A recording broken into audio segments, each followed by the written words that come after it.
In an unprecedented show of unity and defiance, thousands of young Africans recently took to the streets in a coordinated protest across multiple African countries in a movement dubbed the March for Ibrahim Traore. This protest was more than a show of support for Burkina Faso's transitional leader. It was a symbolic uprising, a bold statement that signaled a generational awakening and a direct challenge to the legacy of Western dominance over African affairs. At this point, make sure you have subscribed to this channel. Comment down below, I will be engaging with you. This is Daily Topics. Now let's delve deep to today's topic. Who is Ibrahim Traore? Captain Ibrahim Traore rose to power in 2022 following a popular military coup in Burkina Faso, ousting a government widely seen as ineffective against terrorism and overly dependent on France. Unlike his predecessors, Traore embodied a fiery brand of Pan-Africanism, openly denouncing neo-colonialism, demanding sovereignty, and cutting military ties with France. He allied with Mali and Niger, forming a new bloc that rejected Western intervention and instead looked inward to African solutions. The March for Ibrahim Traore was not orchestrated by political elites. It emerged from grassroots movements, social media campaigns, and youth-led organizations across West, Central, and even parts of Southern Africa. From Ouagadougou to Bamako, from Accra to Kinshasa, young people waved flags, chanted revolutionary slogans, and carried placards that read "Africa for Africans," "Down with imperialism," and "Traore is the symbol of resistance." This was a unified voice crying out for true independence, economic liberation, dignity, self-determination. What made this protest different was not just its scale but its emotional core, a deep ancestral anger at centuries of exploitation and a renewed hope that Africa's destiny could finally be reclaimed. A warning shot to the West. For decades, Western powers, particularly France, the US, and the EU, have maintained a strategic grip on Africa through military bases, economic dependencies, and puppet regimes.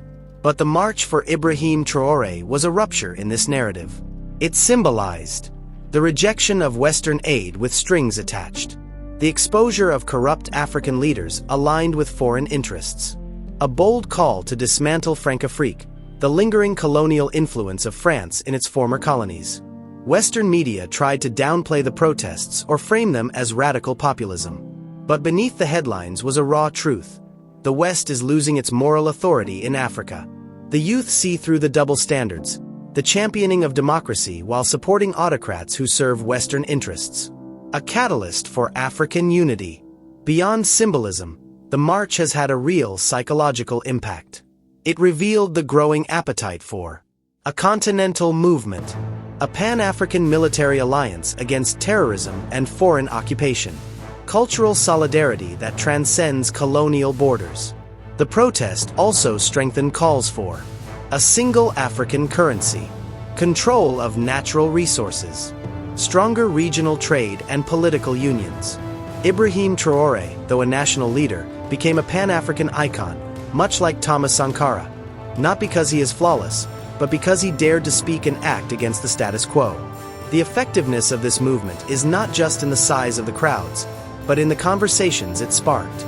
Youth-led forums across African universities discussing decolonization. Online Pan-African networks growing stronger and more coordinated. Local governments feeling the pressure to break ties with exploitative foreign agreements. Even within the African Union, often criticized for its passivity, voices are now rising, urging institutional reforms and stronger action to defend member states asserting sovereignty. The march is just the beginning. The March for Ibrahim Traore was not just about one man. It was about the soul of a continent. It was about millions of young Africans waking up to their power and deciding that the time for begging, waiting, or complying is over. This moment in African history may one day be remembered as the starting point of a continental renaissance. A time when young people across borders stood up, raised their fists, and declared, Africa will no longer bow. Africa will rise, on its own terms. While the world points fingers at colonialism, foreign exploitation, and global inequality as the reasons behind Africa's struggles, the March for Ibrahim Traore uncovered a far more painful truth.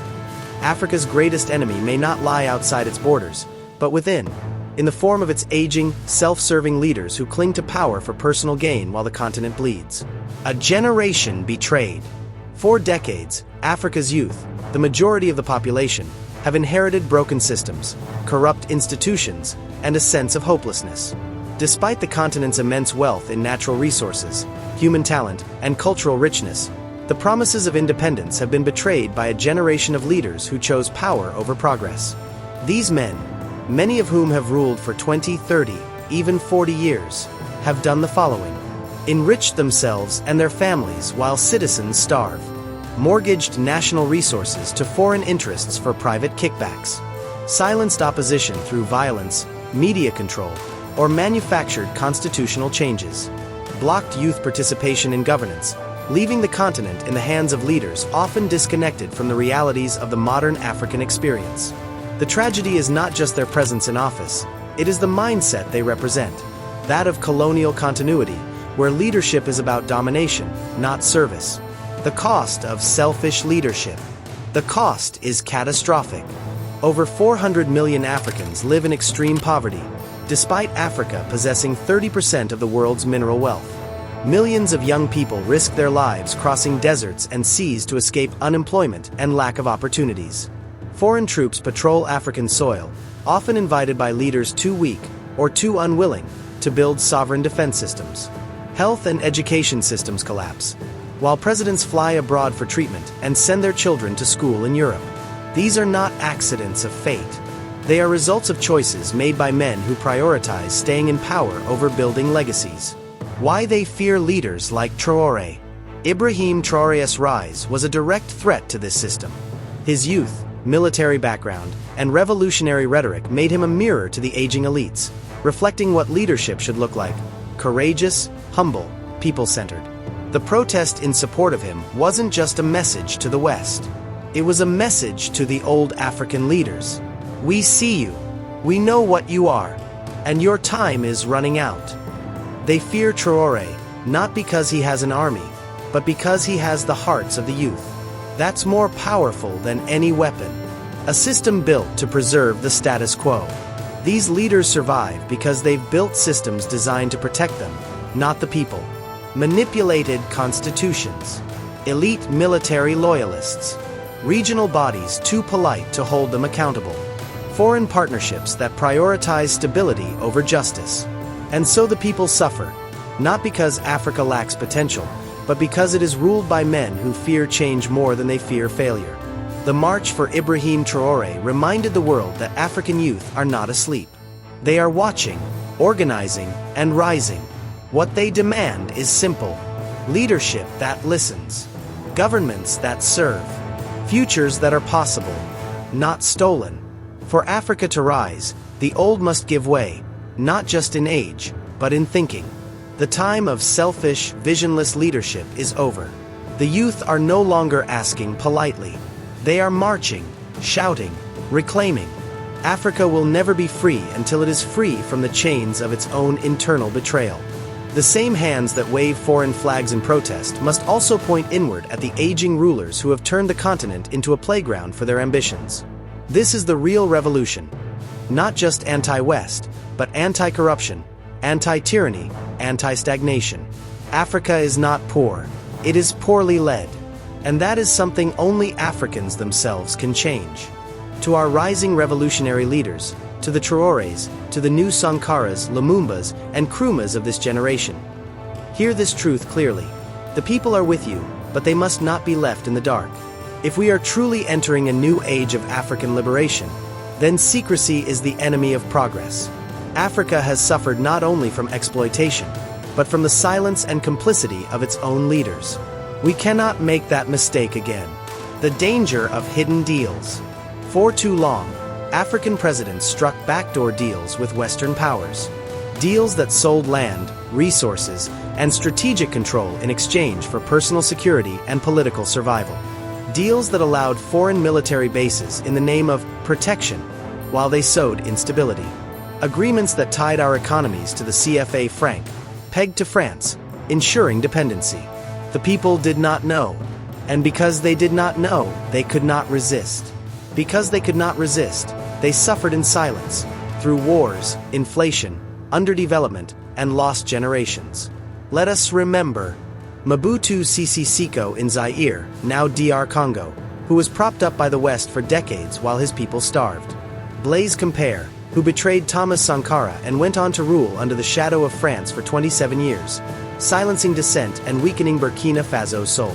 Even in Libya, Gaddafi's revolutionary dream was partly undone because of internal contradictions and secret negotiations, which left him vulnerable when NATO came knocking.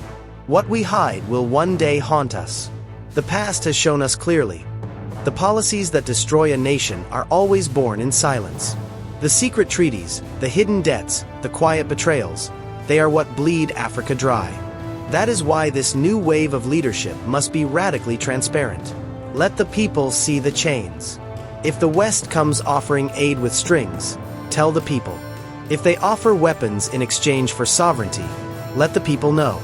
If they threaten sanctions unless you bow, declare it publicly. Because when the people see the enemy clearly, they will stand beside you and not behind you. They will fight with you. They will defend their homeland not because they are told to, but because they understand the war being fought. You cannot fight for the people while keeping them blind. A people who know will resist. When Thomas Sankara was president of Burkina Faso, he told his people the truth. We must accept to live as Africans. It is the only way to live free.